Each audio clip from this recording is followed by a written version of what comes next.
Hi guys, welcome back with me again in this channel. On today's tutorial, I'm going to show you how you can use virtual background on Zoom Android mobile app.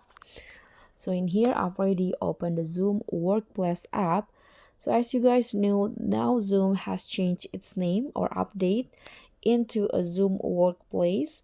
So the feature might be slightly different because there is no direct feature where you can add virtual background. But if you want to still set a virtual background, this is how you are going to do it.